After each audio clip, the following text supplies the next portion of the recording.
இறையேசுவில் பிரியமான சகோதர சகோதரிகளே, நமது ஆண்டவர் இயேசு கிறிஸ்துவனுடைய திருப்பெயரால் உங்களுக்கும் உங்கள் குடும்பத்தில் இருக்கிற அனைவருக்கும் அன்பும் சமாதானமும் மகிழ்ச்சியும் உண்டாவதாக. அன்புமிக்கவர்களே, ஜூன் மாதம் 21ஆம் தேதி தாயாம் திரு அவை பொது காலத்தினுடைய 12வது ஞாயிற்றுக்கிழமையை சிறப்பித்துக் கொண்டிருக்கிறது. அன்புமிக்கவர்களே, இன்றைக்கு நமக்கு கொடுக்கப்பட்டிருக்கிற 3 வாசகங்களுமே மிக ஆழமான இந்த காலத்திற்கு தேவையான ஒரு பேர் உண்மையையும் மிகப்பெரிய ஒரு ஆறுதலையும் தருகிற வாசகங்களாகத்தான் இருக்கிறது. அது என்னவென்றால், அஞ்சாதீர்கள், கடவுள் உங்களோடு இருக்கிறார். வலிமை மிகுந்த ஒரு போர் வீரரை போல அவர் உங்களோடு இருக்கிறார். அவர் உங்கள் மீது பேரன்பு கொண்டுள்ளார். அவர் உங்களை பாதுகாப்பார், பராமரிப்பார். மறைவுரை முடிஞ்சிருச்சு. இவ்வளவுதாங்க. இன்றைக்கு நமக்கு கொடுக்கப்பட்டிருக்கிற 3 வாசகங்களுமே இதைத்தான் நமக்கு வெளிப்படுத்துகின்றன. நமக்கு கொடுக்கப்பட்டிருக்கிற முதல் வாசகமானது இறைவாக்கினர் எசாயா புத்தகத்திலிருந்து கொடுக்கப்பட்டிருக்கிறது. அன்புமிக்கவர்களே, இன்றைக்கு நம்ம வாழ்கிற ஒரு கால சூழல்ல நிறைய பேருக்கு மனதில் ஒரு பெரிய அழுத்தம் நிறைந்த ஒரு வாழ்க்கையாகவும், அல்லது மனக்குழப்பம் நிறைந்த ஒரு வாழ்க்கையாகவும், தோல்வியுற்ற ஒரு நிலையில் இருக்கிற ஒரு வாழ்வாகவும், எதிர்நோக்கே இல்லாத ஒரு வாழ்வாகவும் தான் இன்றைக்கு நம்ம வாழ்ந்து கொண்டிருக்கிறோம். காரணம், நம்முடைய குடும்பத்தில் இருக்கிற பொருளாதார சிக்கல்கள், அல்லது நம்முடைய குடும்பத்தில் ஏற்பட்டிருக்கிற திடீரென்று ஒரு நோய், அல்லது நம்முடைய குடும்பத்தில் ஏற்பட்டிருக்கிற ஒரு மிகப்பெரிய ஒரு இழப்பு, அப்படி என்று உறவுகளில் சிக்கல்கள், அல்லது நம்மை சுற்றி ஒரே குழப்பமான ஒரு நிலை இருக்கிற ஒருவருடைய மனநிலையை வெளிப்படுத்துகிற மாதிரி தான் இன்றைய முதல் வாசகம் நமக்கு அமைந்திருக்கிறது. இறைவனுடைய வார்த்தையை எடுத்துரைத்து கடைசி வரையில் அந்த மக்களிடத்துல ஒரு மன மாற்றத்தை பார்க்காத அல்லது தோல்வியுற்றதாக உணர்கிற அந்த எசாயாவினுடைய மனநிலையை தான் இன்றைய முதல் வாசகமாக இன்றைக்கு நம்ம பார்க்கிறோம். அவரை சுற்றி திகில், அவரை சுற்றி குழப்பம், அவரை சுற்றி மிகப்பெரிய அவருக்குரிய ஏமாற்றம்.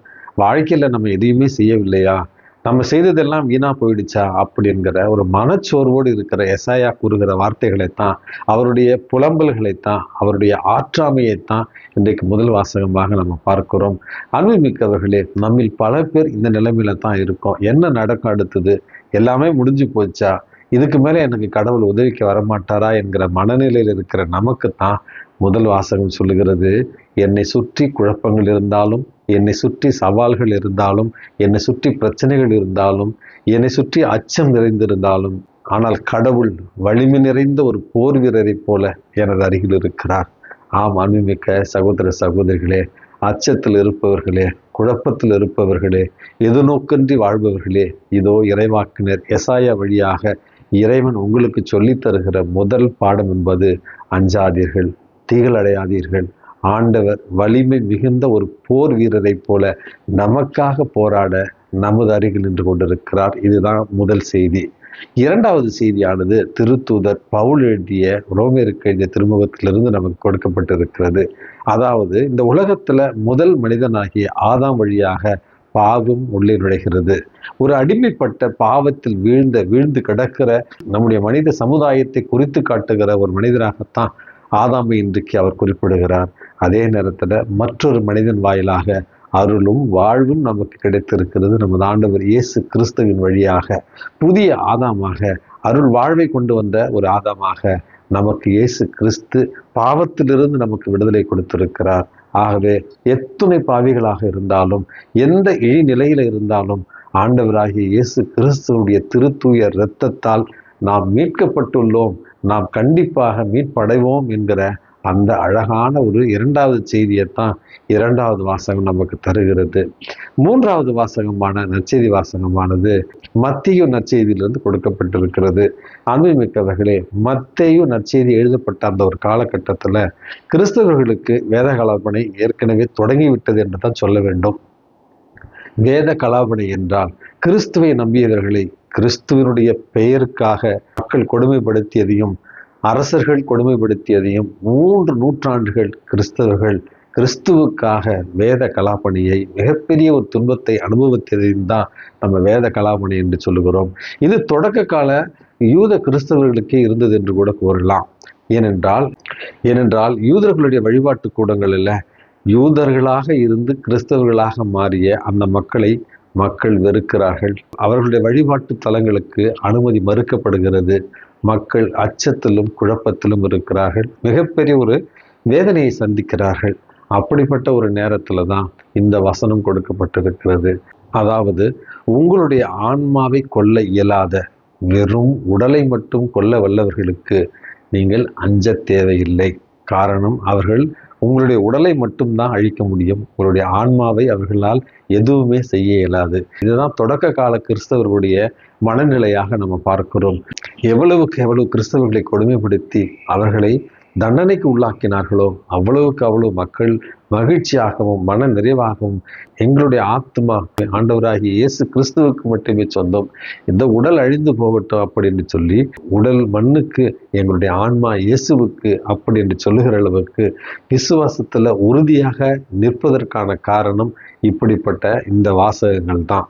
ஆகவே அன்புமிக்கவர்களே, மிக தெளிவாக சொல்லப்பட்டிருக்கிறது, உங்களுடைய உடலை அழிப்பவர்களுக்கு நீங்கள் அஞ்ச வேண்டாம், மாறாக உங்களை பாவத்தில் விழச் செய்து உங்களுடைய ஆன்மாவை அழிக்க வல்லவர்களுக்கு மட்டுமே நீங்கள் அஞ்சுங்கள் என்கிற முதல் செய்தியையும், இரண்டாவது செய்தி என்பது கடவுள் உங்கள் மீது எவ்வளவு அன்பாக இருக்கிறார், பேரன்போடு இருக்கிறார், இரக்கத்தோடு இருக்கிறார், கனிவோடு இருக்கிறார். காரணம், அவர் சொல்லுகிற அந்த வசனத்துல உங்களுடைய தலையின் மேல் இருக்கிற ஒவ்வொரு தலைமுடி கூட எண்ணப்பட்டிருக்கிறது என்கிற அந்த வாசகம் என்பது கடவுள் அவ்வளவு நெருக்கமாக தனிப்பட்ட முறையில நம்மீது எண்ணமாக இருக்கிறார், நம்மீது சிந்தையோடு இருக்கிறார், நம்மை அந்த அளவுக்கு மிக நெருக்கமாக அன்பு செய்கிறார் என்பதைத்தான் இந்த வாசகங்கள் நமக்கு தெளிவாக எடுத்து கூறுகின்றன.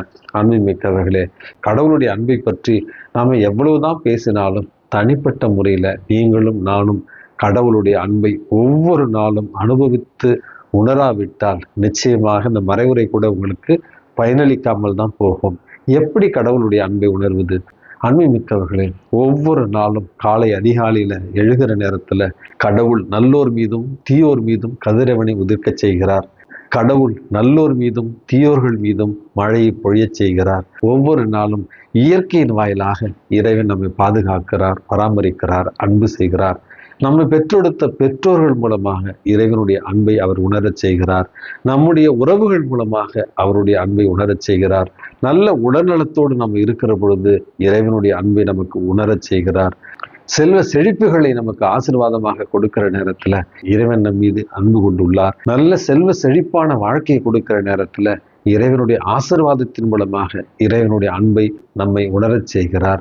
ஆகவே அன்புமிக்கவர்களே, போர்கள் நிறைந்திருக்கிற இந்த உலகத்துல, குழப்பங்கள் நிறைந்திருக்கிற இந்த உலகத்துல, சுயநலம் ஒவ்வொரு நாளும் பெருகி கொண்டிருக்கிற இந்த ஒரு காலகட்டத்துல, ஊழல் மலிந்து இருக்கிற இந்த உலகத்துல, வன்முறை ஒவ்வொரு நாளும் அதிகரித்து கொண்டிருக்கிற இந்த ஒரு காலகட்டத்துல, மனக்குழப்பத்திலும் அச்சத்திலும் எதிர்நோக்கற்ற ஒரு வாழ்வையும் வாழ்ந்து கொண்டிருக்கிற நமக்குத்தான் இன்றைக்கு இந்த நற்செய்தி வாசகம் சொல்லுகிற ஆறுதலான ஒரு செய்தி. இறைவன் நம் மீது அன்போடு இருக்கிறார், பேரன்போடு இருக்கிறார், அவர் நம்மை அவருடைய கரங்களில தாங்கி இருக்கிறார் என்கிற அழகான செய்தியைத்தான் இன்றைய இந்த பொதுக்கால ஞாயிற்றுக்கிழமை வாசகங்கள் நமக்கு சொல்லித் தருகின்றன. இறைவனுடைய அன்பை பற்றி நம்ம பேச வேண்டும் என்றால், பழைய ஏற்பாட்டில் இஸ்ரேல் மக்களோடு இறைவன் செய்து கொண்ட அந்த உடன்படிக்கையின் வாயிலாக அவர்களோடு 40 ஆண்டுகள் பயணிக்கிறார். அவர்களுடைய இன்பத்திலும் துன்பத்திலும் அவர்களோடு உடன் இருக்கிறார். எத்துணை பாவிகளாக அவர்கள் இருந்தாலும், வணங்கா கழுத்துடைய மக்களாக இருந்தாலும் அவர்கள் மீது அவர் அன்பை பொழிகிறார். புதிய ஏற்பாட்டில் 99 ஆடுகளை விட்டு ஒரே ஒரு ஆடு, தொலைந்து போன ஆட்டிற்காக அலைந்து திரிந்து அதை கண்டெடுத்த அந்த ஆயனை போல நம் மீது இறைவன் அன்பு கொண்டிருக்கிறார். இயேசுவே, என் மீது நீங்கள் எவ்வளவு அன்பு வைத்திருக்கிறீர்கள் என்ற கேள்விக்கு 2 கரங்களை விரித்து சிலுவையில மறித்து அவருடைய பேரன்பை தன்னுடைய திருத்துய இரத்தத்தால் நமக்கு காட்டிய நமது ஆண்டவர் இயேசு கிறிஸ்துவனுடைய பேரன்பை உணரத்தான் இறைவன் இன்றைக்கு அழைப்பு விடுக்கிறார். ஆகவே அன்புமிக்கவர்களே, எத்துணை துன்பங்கள் வந்தாலும், எத்துணை வேதனைகள் வந்தாலும், எத்துணை சோதனைகள் வந்தாலும், வலிமை மிகுந்த ஒரு போர் வீரரை போல எனது ஆண்டவர் எனது அருகில் இருக்கிறார் என்கிற எண்ணத்தோடும் என்னுடைய தலைமுடிகள் கூட எண்ணப்பட்டிருக்கின்றன. காரணம், அந்த அளவுக்கு இறைவன் என் மீது பேரன்பு கொண்டிருக்கிறார் என்கிற மன திடத்தோடு ஒவ்வொரு நாளும் மகிழ்ச்சியோடு வாழ்ந்திட இறைவன் உங்களையும் என்னையும் தூண்டுவாராக. எல்லாம் வல்ல இறைவன், தந்தை, மகன், தூய ஆவி உங்களையும் உங்கள் குடும்பத்தில் இருக்கிற அனைவரையும் நிறைவாக ஆசீர்வதித்து பாதுகாத்து வழி நடத்துவாராக. ஆமென்.